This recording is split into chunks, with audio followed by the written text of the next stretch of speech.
வணக்கம். இவர யாராச்சும் பார்த்துருக்கீங்களா? கண்டிப்பா எல்லாருக்கும் தெரிஞ்சிருக்கும். அரசியல் சம்பந்தமா பேசுறவங்க, அரசியல் தெரிஞ்சவங்க அத்தன பேத்துக்கும். இவரு தான் பிரசாந்த் கிஷோர், பிகே அப்படின்னு சொல்லக்கூடிய அரசியல் ஆலோசகர், அரசியல் வியூக வகுப்பாளர், அப்படி இப்படின்னு ஏகப்பட்ட பெயர் இவருக்கு உண்டு. இவரு பீகாரை சேர்ந்தவர் தான். இவரு ஒரு கட்சிக்குள்ள போயாச்சுன்னா, அந்த கட்சிய ஆட்சிக்கு கொண்டு வந்துருவாரு. ஆட்சி மாற்றம் நடந்துவிடும். எந்த கட்சிக்காக வேலை செய்றாரோ, அத ஆட்சியில் அரியணையில ஏத்தி விடுவார் அப்படிங்கிறது பெரிய பரபரப்பா பேசப்பட்ட ஒரு பேச்சு தான். இவரு தான் இந்தியாவோட ஆட்சி மாற்றத்த கொண்டு வந்தாரு. பிரதமர் மோடிக்கு இவரு தான் வேலை செஞ்சாரு. ஆந்திரால சந்திரபாபு நாயுடுக்கு இவரு தான் வேலை செஞ்சாரு. அங்க டெல்லியில அவருக்கு வேலை செஞ்சாரு. தமிழ்நாட்டுல இவருக்கு வேலை செஞ்சாரு. ஆ டிஎம்கே ஆட்சிக்கு இவரு தான் காரணம். அப்படி இப்படின்னு ஏகப்பட்ட பில்டப்பு. அதாவது எந்த சேனல் எடுத்தா பிகே இறங்கியாச்சுன்னா அங்க ஜெயிச்சுருவாரு. இப்போ சமீபத்துல டிவிக்கு கூட பேச்சுவார்த்தை நடந்துட்டு இருக்குன்னு சொல்றாங்க. ஆனா உண்மையை பார்த்தா அது நிஜம்தானா அப்படின்னு கேள்விக்குறி தான்.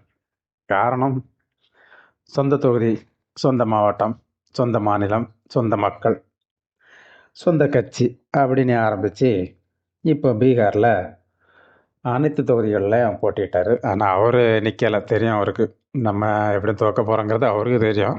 அதனால் அவர் நிற்கலை. போட்டியிட்டாங்க. அவ்வளோ வகுப்பாளர், அரசியல் ஆலோசகர், அது அவர் இறங்குனா ஜெயிப்பார் அப்படி இப்படின்னாரு. அவர் கட்சியே படுதோல்வி. படுதோல்வினா படுதோல்வி. டெபாசிட் வாங்க முடியாத அளவுக்கு படுதோல்வி.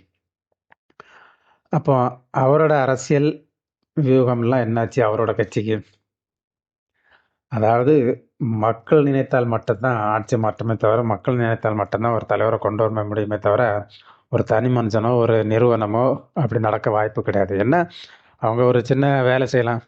ஒரு குழுக்களை வச்சு மீம்ஸ் கிரியேட் பண்ணலாம், நியூஸை போடலாம், மீடியாக்களை ஆதிக்கத்துக்குள்ளே வச்சு அதை பில்டப் பண்ணலாமே ஒழிய, ஆட்சி மாற்றத்தை கொண்டு வருவதற்கு ஒரு தனி மனிதனால் வாய்ப்பே கிடையாது, முடியவும் முடியாது.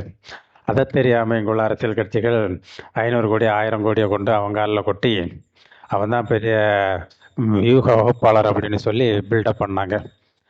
மொத்தத்தில் அங்கங்கே வந்து மக்கள் ஆட்சி மாற்றத்தை விரும்பினாங்க. அதுக்கு ஆல்டர்னேட்டாக யார் இருப்பாங்க அப்படின்னு பார்த்து அவங்களுக்கு தான் வாக்களித்தார்களே தவிர பிரசாந்த் கிஷோருக்கு இல்லை. இனிமேச்சும் இந்த அரசியல் கட்சிகள் புரிஞ்சு நடந்தா செய்தான். அவன்கிட்ட கொண்டு கொடுக்கக்கூடிய பணத்தை இந்த ஏழை மக்களுக்கு ஏதாச்சும் செஞ்சால் நிச்சயமாக மக்களுக்கும் சந்தோஷமா இருக்கும். ஆட்சி மாற்றம் தொடர்ந்து மாறி மாறி வந்துக்கிட்டு இருக்கும். தேவையில்லாமல் அரசியல் வகுப்பாளர், வியூக வகுப்பாளர், அவர் வந்தால் ஜெயிச்சிடும், இவர் வந்தால் ஜெயிச்சிடன்னு சொல்லி அரசியல் கட்சிகள் உங்கள் மேலே நம்பிக்கை வைக்காமல் அடுத்தவங்க மேலே நம்பிக்கை வைக்காதீங்க. உங்கள் மேலே நம்பிக்கை வைங்க, உங்கள் தலைவர்கள் மேலே நம்பிக்கை வைங்க, உங்கள் மக்கள் மேலே நம்பிக்கை வைங்க.